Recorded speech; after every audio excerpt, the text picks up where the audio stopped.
ሰላም ጤና ይስጥልን ተመልካቾች እንደምን ቆያችሁ ከጌዲዮ ቴሌቪዥን የሰዓቱን ዜና ይዘንላችሁ ቀርበናል ከሰዓቱ ዜና ጋር ብሌን ተገኔ ነኝ አብራችሁን ቆዩ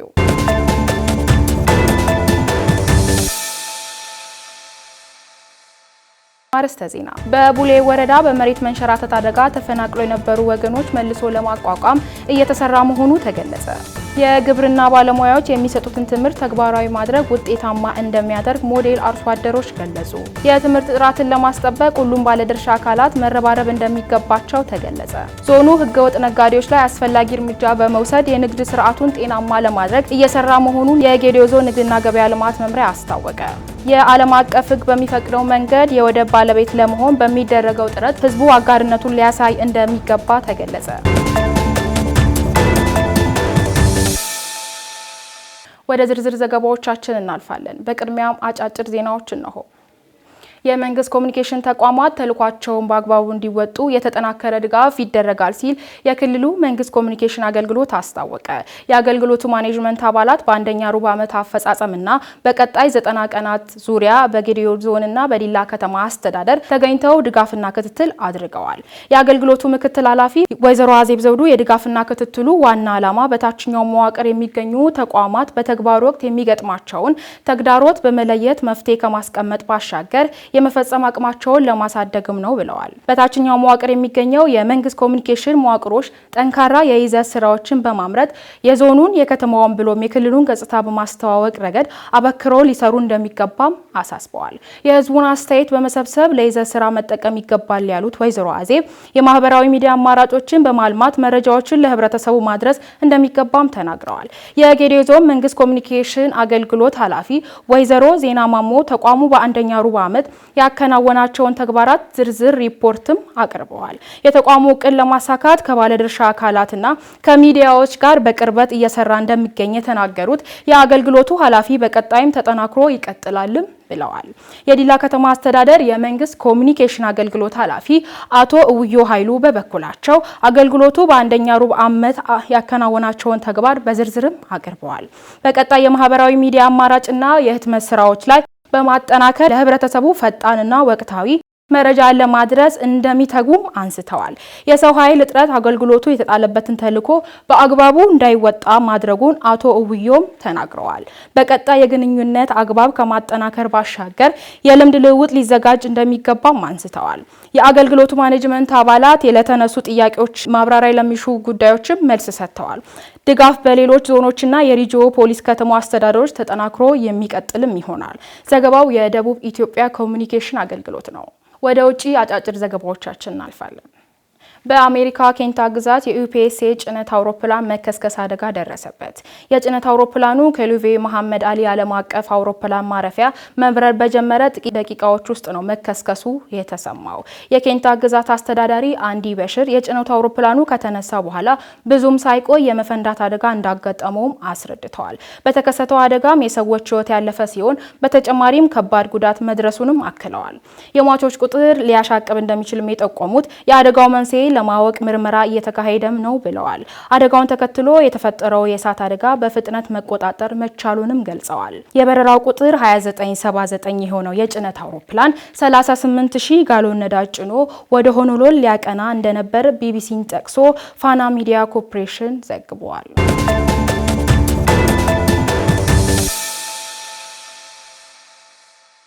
ወደ ዋና ዜናዎቻችን እናልፋለን በቡሌ ወረዳ በመሬት መንሸራተት አደጋ ተፈናቅለው የነበሩ ወገኖች መልሶ ለማቋቋም እየተሰራ መሆኑ ተገለጸ በጌዲዮ ዞን ቡሌ ወረዳ ነሐሴ 21 እና 22 በመሬት መንሸራተት አደጋ ከቤት ንብረት ተፈናቅለው በጊዜያዊ መጠለያ የነበሩ ወገኖችን መልሶ ለማቋቋም እየተሰራ መሆኑን የወረዳው መንግስት አስታውቋል ይሳቅ ደሳለኝ ያዘጋጀውን ይሳቅ አበበ ያቀርበዋል በቡሌ ወረዳ በመሬት መንሸራተት አደጋ ተፈናቅለው የነበሩ ወገኖችን መልሶ ለማቋቋም እየተሰራ መሆኑ ተገለጸ።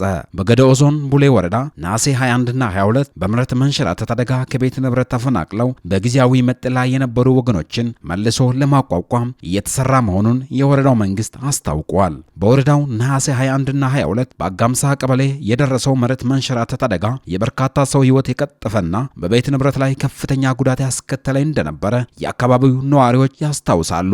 በ22 ላይ የተከሰተው ብዙ እስከ 7 እና እስከ 9 ቤት የሚደርሰውን እንዳለ ወስተዋል። በዚህ ቤት የነበረው ንብረቶችን እንደገና እንስሳዎችም ሁሉም ነገር ሳይቀር የ18 ሰው ህይወት የቀጠፈ አደጋ ነበር። በነሐሴ 22 ላይ በተከሰተው ናዳ ምክንያት መንግስትም ያው ርብርብ በማድረግ በዛው በሰዓቱ ተጀምሮ የወረዳ አመራር በወቅቱ እዚሁ ነበረ። ናዳ ሲከሰት ሌላ ሰውን ያልጎዳ ናዳ እነርሱ ለጉብኝት መጥቶ እዛ ነበሩት፣ ባለሙያ ሁሉ እዛ ነበሩት። እነርሱ እያዩ ነው ናዳ ደግሞ ሰውን የጎዳ የተከሰተው። ይህ አደጋ ከተከሰተበት ጊዜ ጀምሮ የወረዳው መንግስት ከሚመለከተው ባለድርሻ አካላት ጋር በመሆን ለተጎጂ ህብረተሰብ ክፍል ሰብአዊ ድጋፍ እያደረገ መቆየቱን ነው ነዋሪዎቹ የሚገልጹት። ከዛ አደጋ በተጀመረበት ሰዓት ጀምሮ የወረዳ መንግስት በአካል በመምጣት በእግር ከና ጋር በመጓዝ እስከ ቦታቸው ድረስ በመገኘት ከዛ ሰዓት ጀምሮ የቀረው ህይወታችንም ደግሞ በማዳን ሲሉ ወደ ኦኖንቾ ከተማ ያጓጓዙ ወደ ዞን አመራርን በመደወል እነሱም በአካላቸው በመገኘት እስከ ዛሬ ድረስ ብዙ እንክብካቤ ውሃንም ንጹህ ውሃ በመስጠት ከዛ የትምህርት ቦታውንም በማዘጋጀት እነኚህ የተቸገረው ቤተሰቦችን በጉብኝትም ከና ጋር ሆኖ ረድተዋል። ያው ዱቄት በቆሎ ምናምን በደረሰ ልክ የአንድ ወር ፍጆታ ተከፋፍለው ለአንድ ሰው 15 ኪሎ ግምት ተከፋፍለው እስከ ዛሬ ድረስ ያለ ችግር እንዳሉ ያስታውቃል። ሁኔታ ያየንም ነው ያው እየተጎበኘንም ስላለን በጥሩ ሁኔታ ነው ያሉት። ልብስም የተመለከተ ደግሞ ያው ላጡት ሁሉም ብርድ ልብስ፣ ፍራሽ ምናምን ጅባ ምናምን ለወቅት ማጋገዣ ደግሞ እንዳይቸገሩ በዝናብ እንዳይሰቃዩ ዋሮ በማከፋፈል ብዙ ነገሮች እየተደረገ ነው። አልባሳቶች ሁሉ እየተከፋፈለም ነው። በአደጋው ምክንያት ከቤት ንብረት የተፈናቀሉ ወገኖችን መልሶ ለማቋቋም መንግስት የቤት ግንባታ ማከናወኑ የሚያስመሰግን እንደሆነ ነዋሪዎቹ በመናገር የአካባቢውም ነዋሪዎች ባላቸው አቅም እገዛ እያደረጉ እንደሚገኙ ተናግረዋል። እነኚህ ወገኖቻችን አሁን እና በቤታችን ስናድር ሌሎች በውጭ እያደሩ ነው፣ በጎርፍ ላይ ነው እያደሩ ያሉት።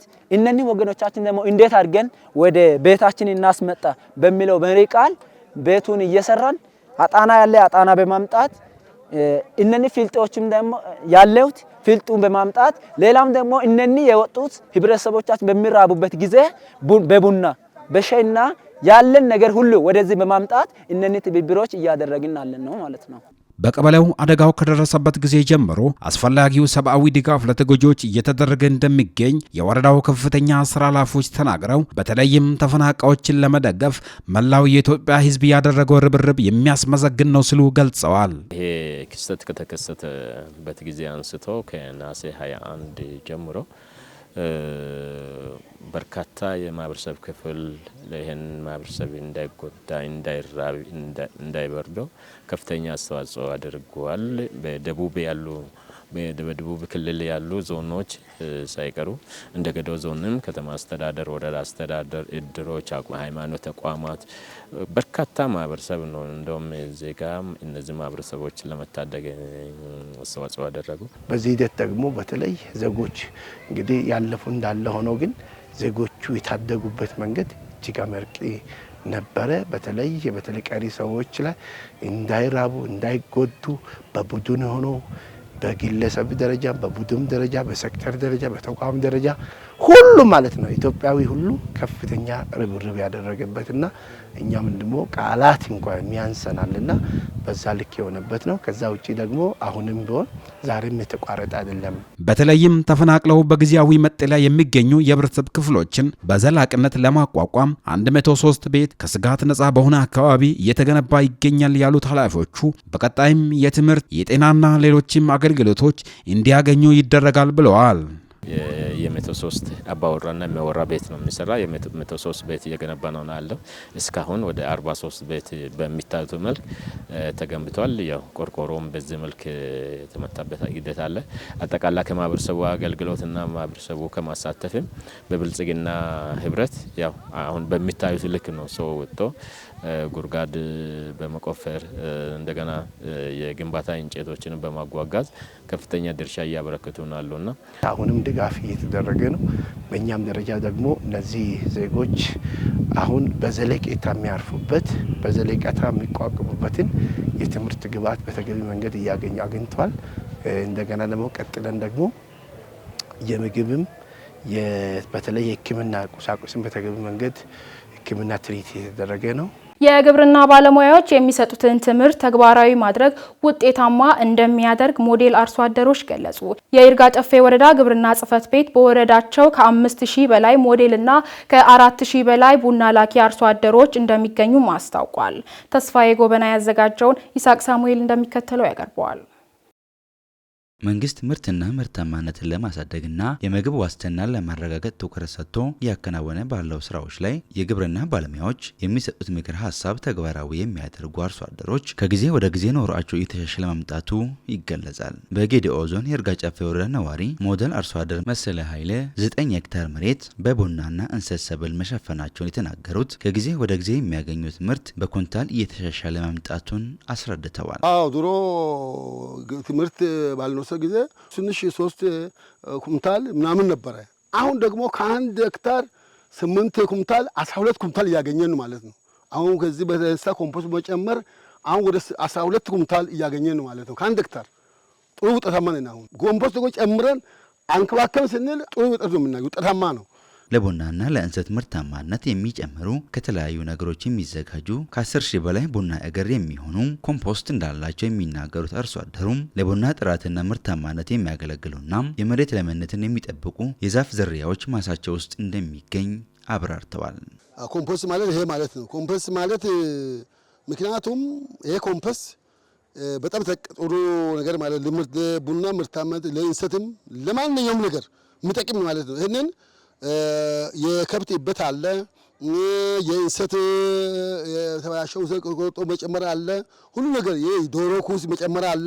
በዚህ ይሰራል። የተሰራ በኋላ ይሄ ለአንድ 6 ወር ከደረሰ በኋላ ይገለባበጥና እንደገና እስከ 1 ዓመት ይገለባበጥ። ይሄን የካቲት ውስጥ በቡና ስር ይጨመራል ወይ እንሰት ይተከላል።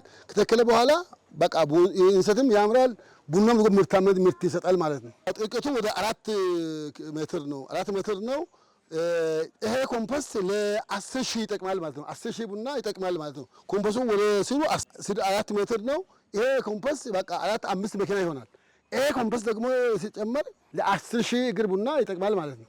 የቡና ጥራትን ለማስጠበቅ የቀላ ቡና ብቻ መልቀም በሚለቀምበት ጊዜም ቅባትና የተለያዩ ጥራት የሚጎዱ ነገሮችን በመቆጣጠር ከመሬት በላይ ከፍ ያለ አልጋ ሰርተው ቡናቸውን እንደሚያደርቁ ሞዴል አርሶ አደር መሰለ አስረድተዋል። ቡና ሲለቀም ቡና ብዙ ከሰው በላይ ነው። የሰው ሽታ ይስባል።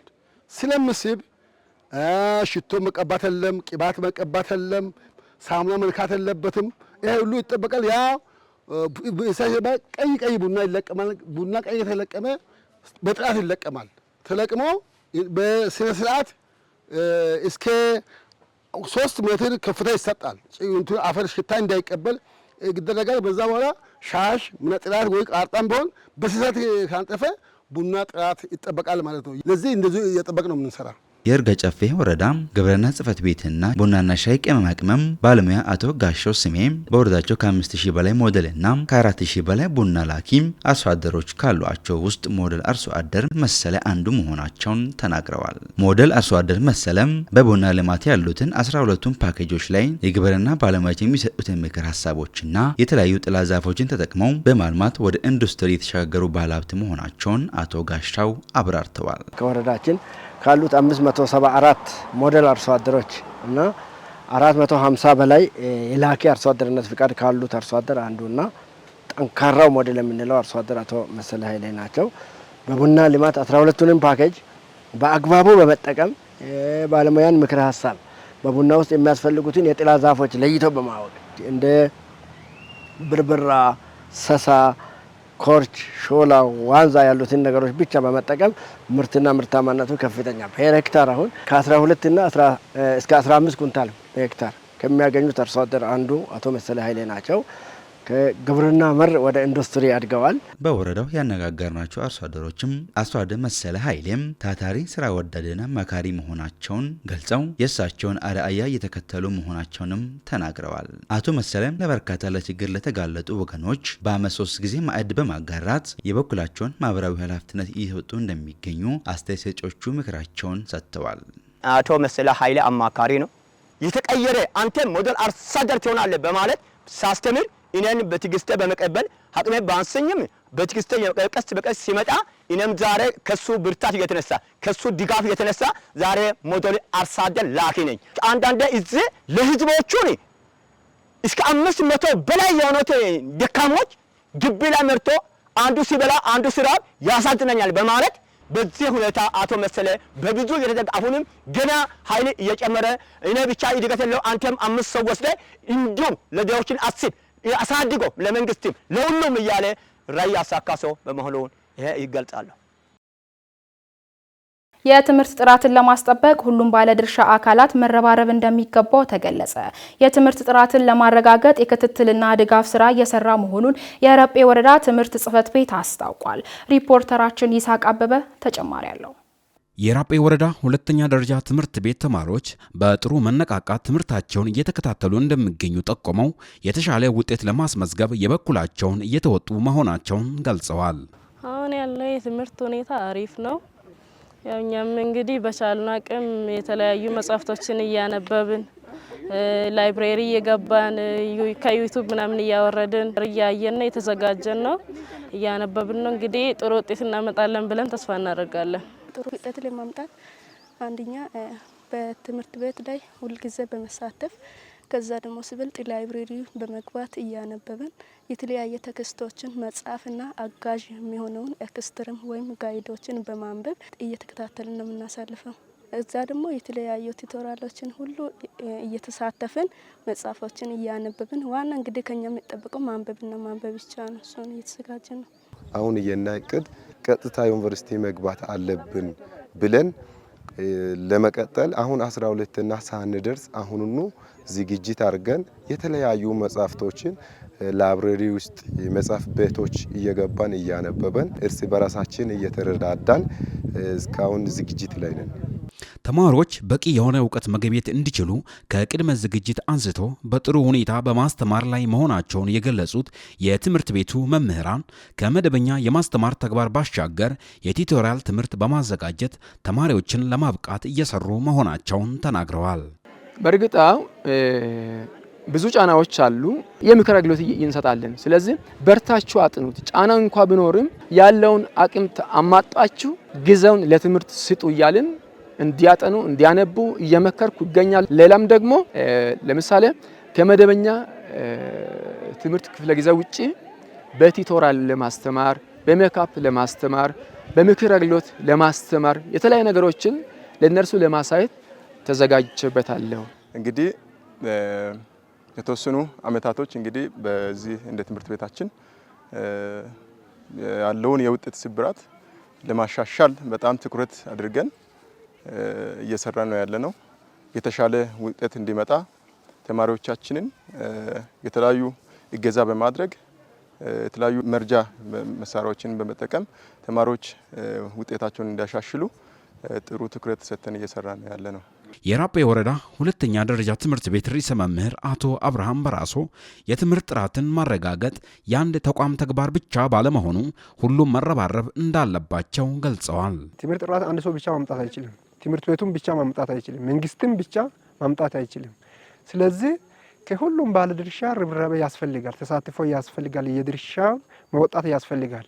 መጀመሪያ ወላጅ ራሱ በትምህርት ጥራት ላይ ትልቅ ድርሻ አላቸው። ተማሪዎች እነሱ ቤት ስለሚሆኑ አብረው ስለሆኑ ተማሪ ማንበብ እንዳለበት፣ ተማሪ ትምህርት መከታተል እንዳለበት፣ ለተማሪዎች ድጋፍ እንደሚያስፈልገው አውቆ ወላጅም ድጋፍ ማድረግ አለበት። መምህሩም ከሱ የሚጠብቀው መውጣት አለበት። ያለን እውቀት ሙሉ በሙሉ ለተማሪ አሳልፎ መስጠት አለበትና በየጊዜ ተማሪ መመዘን አለበት፣ መገመገም አለበት፣ ግብረ መልስ መስጠት አለበት። መምህሩም ወደ ትምህርት ቤት ስንመጣ ደግሞ ትምህርት ቤቱ ለተማሪ የሚያስፈልጉ ነገሮች ማሟላት ያስፈልጋል። መጀመሪያ ተማሪዎች ግንዛቤ መኖር አለባቸው። ከዛ ደግሞ ሙሉ ለአመት የተዘጋጀን ትምህርት ሙሉ ማግኘት አለባቸው። ከዛ የሲያልፍ ከመደበኛ ትምህርት ውጪ ቲቶራል ማግኘት አለባቸው። የተባከነ ክፍለ ጊዜ ለመምህራኖች ፕሮግራም ወጥቶ እቅድ አዘጋጀትን እየተሰራ ነው ማለት ነው። የወረዳው ትምህርት ጽሕፈት ቤት ኃላፊ አቶ ኢያሱ ጥላሁን የትምህርት ጥራትን ለማረጋገጥ ብቁ መምህራንን ከመቅጠር ጀምሮ ክትትልና የተለያዩ ድጋፎችን በማድረግ ላይ መሆናቸውን ገልጸዋል። አንደኛ የትምህርት ጥራትን ለማስጠበቅ ከኛ የሚጠበቀው በእውቀት የተካነውን ዜጋ ለማፍራት እንደ ተቋም የሚጠበቀው በወቅቱ የመማር ማስተማር ስራን እንግዲህ እንዲጀምርና ማስተማር ነው ከኛ የሚጠበቀው። ታች ያለው ባለድርሻ ወተመ የትምህርት አመራር አጠቃላይ መምህራን ሁሉም ባለድርሻ በየፊናው ተቀናጀተን በእውቀት የተካነን ዜጋ ትንሽ ለማፍራት እኛ እንደ ጽሕፈታችን አቅደን እየሰራን ያለነው ስራ ሰርተናል ብለን የምናምነው ውጤት ሲኖር ነው። እንደ ተቋም ስልት ቀይሰን አምና የነበረው ጉድለት ዘንድሮ እንዳጋጥም ቢያንስ ስልት መቀየስ እንዳለብን እንደ ማኔጅመንትና ካሉት ባለድርሻ አካላት ጋር እኛ የጋራ ተግባቦት ፈጥረናል። የራጴ ወረዳ አስተዳደር አቶ ዮሐንስ ኢንዴሲ እንደገለጹት የትምህርት ጥራትን ለማስጠበቅ የሁሉም ባለድርሻ አካላት ርብርብ እንደሚያስፈልግ በመረዳት ከማህበረሰቡ ጋር ሰፊ ውይይት ማድረጋቸውን ተናግረዋል። የመምህራንን ጥቅማጥቅም ከማስጠበቅ በኩል ሆነ ለትምህርት የሚሆን ግብዓቶችን ከማሟላት አንጻር ሰፊ ስራ መሰራቱን አስተዳደሩ አንስተዋል። እንዴት ነው አሁን በወረዳችን ያለውን ውጤታማ ተማሪ ማፍራት የምንችለው ተማሪ ውጤት እንዲህ በቃ እንዴት ነው ማድረግ የምንችለው የሚል በርካታ መድረኮች ተካሂዷል። በእነዚህ መድረኮች ወላጆችም የራሳቸውን ድርሻ ወስደዋል። መንግስት እንደ መንግስት ድርሻ መውሰድ ያለበትን ድርሻ ወስደዋል። መምህራኖችና ርዕሰ መምህራኖችም የትምህርት ቤት አመራሮችም በዚህ ልክ ድርሻቸውን ወስደዋል። እኛም ደግሞ እንደ መንግስት ምንድነው ተማሪዎችን ከመደገፍ አንጻር የትምህርት ቁሳቁስን ግብአትን ከማሟላት አንጻር ያለውን ነገር ገምግመን ምንድነው በተቻለ መጠን በአንድ አመት ይሄ ነው ወርቋ ማሟላት ባንችልም በየአመቱ እነዚህ ነገሮች መፍታት አለብን። ከመቀመጫ አንጻር ከትምህርት ቁሳቁስ የትምህርት የተለያዩ ክላስ ከማስፋት አንጻር ለመምህራኖች ተገቢውን ኢንሰንቲቭ ጥቅማ ጥቅም ከማሟላት አንጻር ያሉ ነገሮች በርካታ ነገሮች ተነስተዋል። ያም ሙሉ በሙሉ ባንሸፍንም በተሻለ መጠን እኛም ከኛ በኩል በጀት በመያዝ ህዝቡም ደግሞ የራሱ የሆነ መዋጮ በማድረግ ትምህርት ለትውልድ የሚል መርሃ ግብር አንጻር የተለያዩ ክላስ ጥበት የነበረበትን መቀመጫዎችን የተለያዩ ነገሮችን ያው መጽሐፍ እነዚህ ነገሮችን ያው ተሟልተዋል። ከበፊቱ ይልቅ የተሻለ ነገር አለ። አሁን በቂ ነው ስንል በቂ አይደለም። ሌላ የመምህራንን ጥቅማ ጥቅም ከማሟላት አንጻር ለበርካታ ጊዜ የደረጃ እድገት አልተከፈላቸውም ነበር። እሱንም ከዞን ጋር በመነጋገር በተወሰነ መልኩ እስከ 2015 ድረስ ያለውን ከፍለናል። ዞኑ ህገወጥ ነጋዴዎች ላይ አስፈላጊ እርምጃ በመውሰድ የንግዱን ስርዓት ጤናማ ለማድረግ እየሰራ እንደሚገኝ የጌዴኦ ዞን ንግድና ገበያ ልማት መምሪያ አስታወቀ። በዞኑ ህገወጥ ነጋዴዎች ላይ አስፈላጊ እርምጃ በመውሰድ የንግዱን ስርዓት ጤናማ ለማድረግ እየሰራ እንደሚገኝ በጌዴኦ ዞን የተቋቋመው ግብረ ኃይል አስታውቋል። ዘገባው ይስሐቅ ሳሙኤል ነው። ይልማ አበበ እንደሚከተለው ያቀርበዋል። የጌዴኦ ዞን ንግድና ገበያ ልማት መምሪያ ኃላፊ ወይዘሮ ሰላማዊት ያሬድ እንደገለጹት በዞኑ የንግዱን ስርዓት ጤናማ ለማድረግ ግብረ ኃይል በሁሉም ከተማና ወረዳ አስተዳደር ተሰማርተው ቁጥጥር እያደረገ መሆኑን ገልጸዋል። እንደ ዞን እንግዲህ የዞን ግብረ ኃይል በሁሉም ወረዳና ከተማ ተከፋፍሎ ስራዎችን እየሰራ ያለበት ሂደት አለ። ከይርጋ ጨፌ ከተማ አንጻር ደግሞ የጸጥታ አካላት የምንላቸው አቃቤ ሕግ፣ ፖሊስ እንዲሁም ደግሞ ሰላምና ጸጥታ፣ ንግድ አለ፣ ገበያ አለ፣ ሌሎችም የንግድና ገበያ ልማት ማናጅመንት አካላት ባሉበት በተለይ እንደ አካባቢያችን ስናይ በጋ ወቅት ከመሆኑ ጋር ተያይዞ ያው ህዝባችን ገንዘብ የሚያገኝበት ነው። ያለ አግባብ ደግሞ ዋጋ ጭማሪዎችም እንዳይኖሩ በተዘጋጀው ቼክሊስት ላይ የጋራ በማድረግ ከዛም ሲያልፍ ደግሞ እንደ ሀገራችንም በተለይ የደሞዝ ማሻሻያ የተደረገበት ሂደት ስላለ አላስፈላጊ ዋጋዎች እንዳይኖሩ ቁጥጥር ለማድረግም ጭምር ነው ይርጋ ጨፌ ከተማ ላይ ተሰማርተን ቁጥጥር እያደረገን ያለ ነው ማለት ነው። የጌዴኦ ዞን ፍትህ መምሪያ ኃላፊ አቶ ብዙአየሁ ዘውዴ በበኩላቸው በዘርፉ የሚስተዋለውን የመልካም አስተዳደር ችግር ለመፍታት ግብረ ኃይሉ እየሰራ መሆኑን ተናግረው ማህበረሰቡ ላይ ያልተገባ ጫና እንዳደርሱ ለማድረግ እየተሰራ መሆኑንም አስረድተዋል። ህገወጥ ነጋዴዎች በህገወጥ ተግባር ውስጥ መሳተፋቸው አንድም ያልተገባ ጫና ማህበረሰባችን ላይ እንዲፈጠር ያደርጋል። አርቲፊሻል የሆነ የዋጋ ጭማሪዎችን በመፍጠር የኑሮ ውድነትን የዋጋ ንረትን በመፍጠር ህዝብ መንግስት ላይ ያለውን አመኔታ እንዲቀንስ ትልቅ ሚና ያለው ስለሆነ እንደዚህ አይነት ወቅታዊ የሆኑ የቁጥጥር ስራዎች መሰራቱ አንድም ነጋዴውን ማህበረሰብ ወደ አሰራር ስርዓት በማምጣት ያልተገባ አርቲፊሻል የሆነ የዋጋ ንረት እንዳይፈጸም ቁጥጥር በማድረጉ ላይ የዚህ የግብረ ኃይል እንቅስቃሴ ወሳኝ ሚና አለው ማለት ነው። የይርጋ ጨፌ ከተማ ንግድና ገበያ ጽሕፈት ቤት ኃላፊ ወይዘሮ ታምራት ምጁ እንደገለጹት በከተማው አስተዳደሩ የተዋቀረ ግብረ ኃይል ከዞኑ ግብረ ኃይል ጋር በመቀናጀት የዋጋ ቁጥጥር በማድረግ ሰፊ ስራዎችን እየሰራ እንደሚገኝም ተናግረዋል። የይርጋ ጨፌ ከተማ ከዞን ግብረ ኃይል ጋር በጋራ በመሆን ያው የዋጋ ቁጥጥር እያደረገ ነው ያለውና ከዋጋ ቁጥጥርም አልፎ ሌላ ተጨማሪ ተጓዳኝ ስራዎችን የዋጋ ተመን ነጋዴ መለጠፍ አለመለጠፉን ንግድ ፍቃዳቸውን ማደስ አለማደሳቸውን ይሄን በጋራ እየሰራን ነው ያለነውና ከዋጋ ተመንም በተመለከተ አብዛኛው ሱቆቹን ስናይ ብዙም የተጋነነ ነገር የለም። በምስጢር የሚሰራ ስራ ካለ እንጂ ከተለጠፉ ዋጋዎች እስካሁን ባየነው ብዙም ወጣ ያለ ነገር የለም። አብዛኛው ሱቆች ላይ አሁን የእሸጋ እርምጃ እየወሰድን ያለኑ ሱቆች የእለቱ ዋጋ ወይም የዋጋ ተመን ያልተለጠፉ አብዛኛው ነጋዴዎችን አይተናል፣ ደርሰንበታል። እንዲሁም የእቃ ደረሰኝ ያላዙ ነጋዴዎችን ብዙ ነጋዴዎች በዚህ ከተማ ላይ አግኝተናልና እርምጃ እየወሰድን ነው ያለነው። የይርጋ ጨፌ ከተማ ፖሊስ አዛዥ ምክትል ኢንስፔክተር ፍቃዱ ሲሳይ በበኩላቸው ፖሊስ ወንጀልን ከመከላከል ጎን ለጎን የንግዱን ስርዓት ጤናማ ለማድረግ ከባለድርሻ አካላት ጋር እየሰራ መሆኑንም አስረድተዋል። በዋናነት የፖሊስ ተግባር ወንጀል መከላከል ነው። ወንጀል ተፈጽሞ ሲገኝ ደግሞ ምርመራ አጣርቶ ለፍትህ አካላት ማስተላለፍ ሲሆን ይሄኛውን ፖሊስ ተከታትሎ የሚያዙ ጉዳይ ለማህበረሰቡም ለመንግስትም ለጸጥታ ኃይሉም ጥንካሬ ነው። ምክንያቱም ያልተገባ የዋጋ ጭማሪ የሚያደርጉትን አካል ተከታትሎ እርምጃ ሲወሰድ ሌሎችም ከነሱ ስለሚማሩ ሌሎችም ይማርበታል። ምክንያቱም አሁን ወደ 9 እና 10 የሚደርሱ ሱቆች ታሽጓል። አስተዳደራዊ እርምጃዎችም የሚወሰዱ አሉ፣ የህጋዊ እርምጃ የሚወሰዱም አሉ። ሌሎች ከዚህ ተምሮ የዋጋ ጭማሪም ሆነ ሌላ ተጨማሪ ያልተገባ ባዕድ ነገሮችንም ጭምር ከማቀላቀል ስለሚቀንስ ይሄንን ለቀጣይ ማጠናከርን የሚሰራ ነው የሚሆነው። የዓለም አቀፍ ሕግ በሚፈቅደው መንገድ የወደብ ባለቤት ለመሆን በሚደረገው ጥረት ህዝቡ አጋርነቱን ሊያሳይ ይገባል ተባለ። የኢትዮጵያ የባህር በር ባለቤትነት ጉዳይ የሁሉም ዜጋ ብሔራዊ አጀንዳ መሆን አለበትም ተብሏል። ደመላሽ ጉልማ ተጨማሪ ያለው። በዓለማችን 44 የባህር በር የሌላቸው ሀገራት ሲኖሩ ከነዚህ መካከል 32 ያሉ ታዳጊ ሀገራት ናቸው። እነዚህ ታዳጊ የባህር በር አልባ ሀገራት 500 ሚሊዮን ነዋሪ ይዘው ከፍተኛ ለሆነ የትራንስፖርት ወጪ፣ ለውስን ገበያ ተደራሽነትና ለአየር ንብረት ለውጥ አደጋዎች ተጋላጭ ሆነው ይገኛሉ። የአሰብ ወደብ በደቡባዊ ቀይ ባህር ዳርቻ የምትገኝ ከተማ ስትሆን ከተማዋ በብዛት የሚነገርባት ቋንቋም ከ90% በላይ አፋርኛ ሲሆን ቀሪው አማርኛና አረብኛ ነው። እንዲሁም በትልቅ የንግድ ማዕከልነቷ ትታወቃለች። በንጉሥ ኃይለ ሥላሴ ዘመነ መንግስት የተገነባው ነዳጅ ማጣሪያና የጨው ምርቷ ለመላው ኢትዮጵያ እስከ ደርግ መንግስት መውደቅ ድረስ ይከፋፈል ነበር። የወደብ ተደራሽነትና የወደብ አገልግሎት ጉዳይ ከአፍሪካ በህዝብ ብዛት ሁለተኛ ለሆነችው ኢትዮጵያ ዋነኛ ፍላጎት ከመሆኑ አንጻር በአካባቢው ይፋ የወጣ መነጋገሪያ ከሆነ ሰነባብቷል። እያደገ ያለው ከ120 ሚሊዮን በላይ የሚሆነው ህዝብ ፍላጎት መጨመር እና የጅቡቲ የወደብ አገልግሎት መወደድ ኢትዮጵያ ተጨማሪ የባህር በር ተደራሽነትና ወደብ ለማግኘት ጥረት እያደረገች ትገኛለች። ጠቅላይ ሚኒስትር ዶክተር አብይ አህመድ ኢትዮጵያ የባህር በር እና የወደብ አገልግሎት ባለቤት ለመሆን ያላትን ፍላጎት ህጋዊነት እና ተገቢ መሆኑን ተናግረዋል።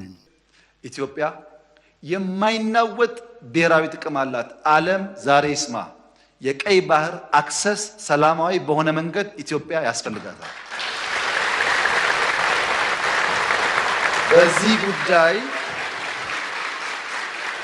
በዚህ ጉዳይ አመሰግናለሁ።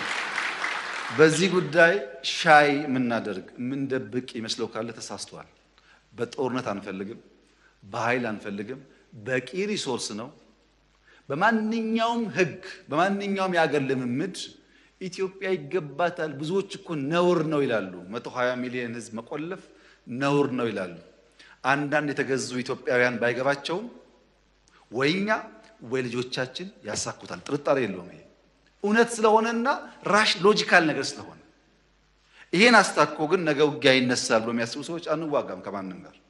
የአሰብ ወደብ ከ100 ዓመታት በላይ ለሚሆን ጊዜ የኢትዮጵያ ዋና የንግድ መተላለፊያም ሆኖ አገልግለዋል። በኢትዮጵያ ነዳጅ ኮርፖሬሽን የሚተዳደርና ድፍድፍ ነዳጅ እያጣራ ለኤርትራም ለኢትዮጵያም ያከፋፍል ነበር። ኤርትራም የሚያስፈልጋትን ነዳጅ ከኮርፖሬሽኑ በብር ስትገዛ፣ በአንጻሩ ለምትሰጠው የትራንስፖርትና የወደብ አገልግሎት ከኢትዮጵያ በብር ይከፈላት ነበር። ነገር ግን ለ20 ዓመታት በዘለቀው ጦርነትና ባስከተለው ፍጥጫ ምክንያት የአሰብ ወደብ አገልግሎት የዓለም ባንክ እንደሚለው ከ1998 እንደ አውሮፓውያን ዘመን አቆጣጠር ወዲህ ያበቃለት ሆኖ ወደቡ ከአገልግሎት ውጪ ተደረገ። የወሎ ነጋዴ በስነ ግጠሙ እንዲህ በማለት ቀይ ባህር ግዛቱ መሆኑን ይናገራል። ምን ነው ግመሉ ሐሞቱ ፈሰሰ፣ ቀይ ባህር ተጭኖ ባቲ እየደረሰ በማለት የተቀኘለት ቀይ ባህር በየዕለቱ የሚነግድበት የሚመላለስበት፣ ዛሬ በርቀት የሚመለከተው የባዕዳን መፈንጫ ሆኖበታል። 2011 ጀምሮ በየመን የተፈጠረው ቀውስ በአጠቃላይ በኤርትራ በተለይም ከየመን የባህር ዳርቻ ብዙ በማይርቀው የአሰብ ወደብ ላይ ተጽዕኖ አሳድሯል። የየመን ሁቲ ታጣቂዎች በዚህ ወሳኝ ዓለም አቀፍ የንግድ መስመር በኩል በሚያልፉ መርከቦች ላይ ጥቃት እየፈጸሙ ከፍተኛ ስጋትና መስተጓጎል ሲፈጥሩ መቆየታቸው ይታወቃል።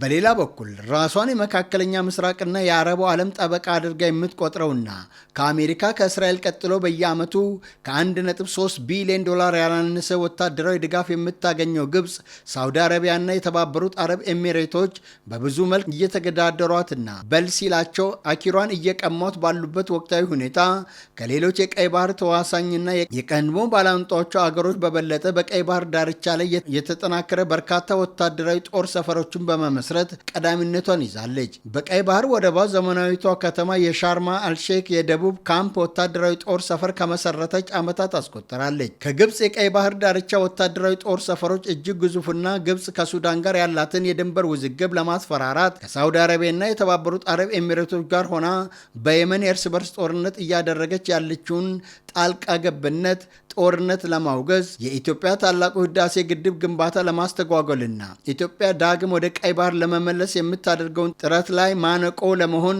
የመሰረተችው የቀይ ባህር ዳርቻ ጦር ሰፈር ቤርኔስ ግንባታ ኢትዮጵያ በምስራቅ አፍሪካና አፍሪካ ቀንድ ካላት ስትራቴጂካዊ ጠቀሜታ አንጻር ከቀይ ባህር እንድትገፋ የሚደረገው ግብፃዊ አሻጥሮች እንደቀጠሉ ናቸው። ጠቅላይ ሚኒስትር አብይ አህመድ በቅርቡ ስለ ባህር በር ስለ ወደብ ያደረጉት ንግግርና ያሳዩት ፍላጎት የኤርትራ ባለስልጣናትን የሚያስደስት አልሆነም። ጠቅላይ ሚኒስትሩ የኢትዮጵያን የወደብ ፍላጎት በተመለከተ የቀይ ባህርን ጉዳይ ሳናነሳ በሰላም ቆይተናል። አሁን ለምን ዝም አንልም? ከኤርትራ ጋር እንዳንጋጭ ቢቀርብንስ? ከጅቡቲ ጋር ብንጋጭስ? የሚል ስጋት ያለባቸው ሰዎች አሉ ብለው አንስተው ነበር። እኛ ከሶማሊያ ቀጥሎ ዘሰከንድ ቢገስት ሶማሌ ፖፕሌሽን ያላት ሀገር ናት ኢትዮጵያ። ወንድሞቻችን ናቸው። ከሶማሌ ጋር ምንም አጀንዳ የለንም። እኛ አጀንዳችን ኢኮኖሚያችን እያደገ ነው፣ ህዝባችን እያደገ ነው። ከምጽዋ እስከ ሶማሌ 5000 ኪሎ ሜትር ነው ሲሾሩ፣ ትልቅ ሀብት ነው። ልናለማው አልቻልንም። ሌሎች ናቸው ከሌላ ቦታ መጥተው እንደፈለጉ የሚያደርጉት። ትንሽዬ አክሰስ ጋራንቲ ስጡን። እኛ ከፈረስን ሁላችሁ ትጠፋላችሁ። ትልቅ ስለሆነ ጥያቄያችን ይሄ ነው። ኤርትራ ነፃ ሀገር መሆኗን ተከትሎ ወደብ አልባ የሆነችው ኢትዮጵያ ባለፉት 35 ዓመታት ውስጥ የህዝቧ ብዛትና የምጣኔ ሀብት እንቅስቃሴዋ በከፍተኛ መጠን አድጓል። ይህም የወደብ አጠቃቀሟንና ፍላጎቷን ከፍ አድርጎታል። ፍራቻዎችና ጥላቻ መነሻቸው ኢትዮጵያ ታላቁ ህዳሴ ግድብ ግንባታን አጠናቃ ተጠቃሚ መሆን ከጀመረችና ወደ ቀይ ባህር ከተመለሰች በቀጠናው የኃይል ዘዋሪነቷን ከተረከበች ግብፅ አደጋ ውስጥ ገብታ ሚናዋ ይቀጭጫል። ኢትዮጵያ እንደ ግብፅ አትታዘዝንም ከሚሉ ሀያላን ሀገሮች የመነጨም ሀሳብ ነው። በዓለም ባንክ ድጋፍ ወደቡን ለማደስና ለመጠገን ጥረት ቢደረግም ከኢትዮጵያ ጋር የተፈጠረው አለመግባባት ወደቡ ባዶን እንዲቀር እንዳደረገው የዓለም ባንክ ገልጿል። አሰብን ለሀገራችን መስጠትም መንሳትም የሚችል ማንም የለም። ቀይ ባህርን ተፈጥሮ ለኢትዮጵያ የሰጠቻት ድንቅ ስጦታዋ ነው። በልጆቿ ልፋትና ጥረት መብቷም ይከበራል። በምንጭነት የተጠቀምነው ዘመን መጽሔትና ቢቢሲ ሌሎችንም ድረገጾች ነው። የኢፌዴሪ ቴክኒክና ሙያ ስልጠና ኢንስቲትዩት ዲላ ስልጠና ማዕከል ለመሪ አሰልጣኞች ስልጠና በመስጠት ላይ ይገኛል። ዘገባው የኢሳቅ ሳሙኤል ነው። ኢሳቅ ደሳለኝ ያቀርበዋል። ሀገራችን ኢትዮጵያ ፈጣን በሚባል ሁኔታ እድገት በማስመዝገብ ላይ ትገኛለች ያሉት የጌዴኦ ዞን ቴክኒክና ሙያ ትምህርት ስልጠና መምሪያ ኃላፊ አቶ ዳንኤል ሽፈራው ተቋሙ የበቁ ሰልጣኞችን ለማፍራት ከፍተኛ ድርሻ አለው ብለዋል። ቴክኒክና ሙያ ትምህርትና ስልጠና ዘርፍ በአገር ኢኮኖሚ ላይ ሚናው እጅግ በጣም ከፍተኛ ነው። ሀገራችን አሁን ከያዘችውም ስትራቴጂ አንጻር ያው ቅድም ስልጠና ላይም ሲነሳ እንደነበረው እንግዲህ በግብርና ብቻ የነበረውን ኢኮኖሚ ሪፎርም በማድረግ እና በግብርናም በኢንዱስትሪም በአገልግሎት በማይኒንግ እና በዲጂታል ኢኮኖሚ እና በተለያዩ ዘርፎች ከፍተኛ እንቅስቃሴ እየተደረገ ያለበት ሁኔታ ነው ያለው። ስለዚህ በተለይ ይሄ የቴክኒክና ሙያ ትምህርትና ስልጠና ተቋማት የሁሉም የህብረተሰብ ክፍል በተለይ ወጣቱ ክፍል የአንድ ሙያ ባለቤት በመሆን በአገር ልማት ላይ ከፍተኛ ሚና መጫወት እንዲችል እነዚህ ዘርፍ በተለያየ ስልጠና ዘርፎች የሚያሰለጥኑ ተቋማት ናቸው። የኢፌዴሪ ቴክኒክና ሙያ ስልጠና ኢንስቲትዩት ጥናትና ምርምር ማህበረሰብ አገልግሎት ምክትል ዋና ዳይሬክተር ዶክተር ሀብታሙ ሙልጌታ ላለፉት 2 ዓመታት ሰፋፊ ስራዎች ሲሰራ መቆየቱን ገልጾ እንደ ሀገር በ16 ሳተላይት ካምፓስ በዘርፉ በርካታ ተግባራት እየተከናወኑ እንደሚገኙ ጠቁመዋል። ላለፉት 2 ዓመታት እንደ ፌዴራልም እንደ ክልልም በጣም በሰፋፊ የሪፎርም ሂደቶች ውስጥ ነው ሲያልፎ የነበረው። የቴክኒክና ሙያ ስልጠና ኢንስቲትዩት የነበሩትን ተቋማት ይዞ አዳዲስ የከፈታቸውን ሳተላይት ካምፓሶች አዳዲስ የተረከባቸውን እንደ ሐዋሳ ካምፓሶችን ይዞ በቀጣይ እንደ ሀገር በቴክኒክና ሙያ ስልጠና ዘርፉ ምን አይነት ተጽዕኖ መፍጠር ይችላለሁኝ። ተቋሙ እንደምታውቁት 3 ዋና ዋና ተልእኮዎችን ይዞ እየከወነ የሚገኝ ተቋም ነው። በዋናነት የስልጠና ተግባርን ይዞ እየሰራ ያለ እንደ ሀገር በ16 ሳተላይት ካምፓሶች አዲስ አበባ ውስጥ አንድ ተጨማሪ የብየዳና ፋብሪኬሽን ማዕከል ያቀፈ አሁን ደግሞ ዛሬ የምንገኝበትን ካምፓስ ጨምሮ በሐዋሳ የሚገኘው ሌላ ካምፓስ እንደዚሁ ይዞ የሚገኝ እጅግ በጣም ሰፊ ዓላማ ይዞ እያከናወነ ያለ ተቋም ነው። በጥናትና ምርምር ስራዎች ላይ ለማህበረሰቡ አገልግሎት በስፋት እየተሰራ መሆኑን የገለጹት ዳይሬክተሩ በሌዘርና ጋርመንት ላይ አጫጭር ስልጠና እየተሰጠ መሆኑን ተናግረዋል። የማህበረሰብ አገልግሎት ስራዎችን ስንሰራ የቆየን ከመሆናችን ባለፈ በሶስተኝነት ደግሞ የቴክኖሎጂ እና ኢንተርፕራይዝ ልማት ስራዎችንም እንደዚሁ በሰፊው እየከወነ የሚገኝ ተቋም ነው። ከተቋሙ ባህሪ አንጻር ተነስተን ስናየው እነዚህን ስራዎች ባሉት ማዕከላት ውስጥ እንዴት አቀናጅተን የሰው ኃይል ስምሪቱን በምን መንገድ አድርገን ተቋማት ከያሉበት አካባቢያዊ ጸጋ አንጻር እንግዲህ ዲላ ቅድም ክቡር መምሪያ ኃላፊው ሲያነሱት እንደነበረው ቅድም እኛም ስንገባ ያየን ነበርና እጅግ በጣም አረንጓዴ እጅግ በጣም ሳቢ በዞኒንግና ዲፈረንሺዬሽን ጥናት 3 ዋና ዋና ጸጋዎች ተለይተው በእነዚህ ጸጋዎች መሰረት ቢያሰለጥኑ በጣም ጥሩ ይሆናል ተብሎ አንደኛው በአግሪካልቸር በተለይም በአግሮ ፕሮሰሲንግ ቅድም እንደተባለው ያለው የደን ሀብት ያለው የቡና ምርት ያሉት ከዛ ጋር ተያይዘው ያሉ የእንስሳት እርባታ ጋር ያሉት ሀብቶችን ባቀናጀ መንገድ በተለይም አግሮ ፕሮሰሲንግ አካባቢ ላይ ሰፊ ስራ ይሰራበታል ተብሎ የተያዘ በሁለተኛ ደረጃ በሆቴልና ቱሪዝም ዘርፍም እንደዚሁ ሰፊ መነቃቃት ሊያመጣ ይችላል፣ ሰፊ አቅም ይሆናል ተብሎ የተያዘ ነው። በሶስተኝነት ዛሬ እዚህ የተገናኘንበትን የሌዘርና ጋርመንት ፕሮዳክሽን ጋር የተገናኙ ሰፊ አቅም ሆኖ ሊያገለግል ይችላል ተብሎ የተያዘ ተቋም ነው ማለት ነው ዲላ። የኛ ተቋማት ቅድም ለመግለጽ እንደሞከርኩት ከየትኛው አካባቢያዊ ጸጋ ጋር አብረው መሄድ የሚችሉ ናቸው። አቶ ተካለኝ ስዩም የኢፌዴሪ ቴክኒክና ሙያ ስልጠና ኢንስቲትዩት ሐዋሳ ካምፓስ ተወካይ እንደተናገሩት ካምፓሱ በሀገር ደረጃ የጣለበትን አደራ ለመወጣት እየሰራ እንደሚገኝ ገልጸው የመሪ አሰልጣኞችን ክህሎት አቅም ለመገንባት ስልጠናው ወሳኝ መሆኑን ጠቁመዋል። ካምፓሳችን እንደ ሀገር የተጣለበትን ተልዕኮ ለመወጣት ሰፊ ስራዎችን እየሰራ የሚገኝ ካምፓስ ሲሆን እንደ ቴክኒክና ሙያ ተልዕኮ ደግሞ የበቃ የሰው ኃይል ከማፍራት አንጻር ታየ ተልዕኮች አሉት።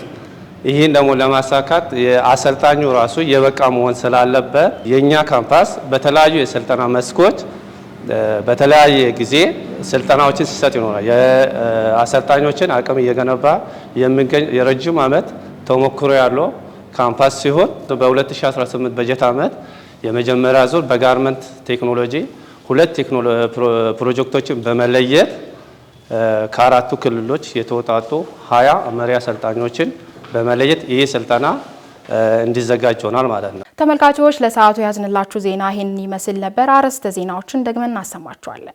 ዞኑ ህገወጥ ነጋዴዎች ላይ አስፈላጊ እርምጃ በመውሰድ የንግዱን ስርዓት ጤናማ ለማድረግ እየሰራ እንደሚገኝ የጌዴኦ ዞን ንግድና ልማት መምሪያ አስታወቀ። የዓለም አቀፍ ህግ በሚፈቅደው መንገድ የወደብ ባለቤት ለመሆን በሚደረገው ጥረት ሁሉም ህብረተሰብ ሊረባረብ እንደሚገባ ተገለጸ። በቡሌ ወረዳ በመሬት መንሸራተት አደጋ ተፈናቅለው የነበሩ ወገኖች መልሶ ለማቋቋም እየተሰራ መሆኑ ተገለጸ። ለሰዓቱ ያዝነው ዜና ይህንን ይመስል ነበር። ከቀሪ የጌዴኦ ቴሌቪዥን ፕሮግራሞች ጋር መልካም ቆይታ እንዲሆንላችሁ ተመኘን።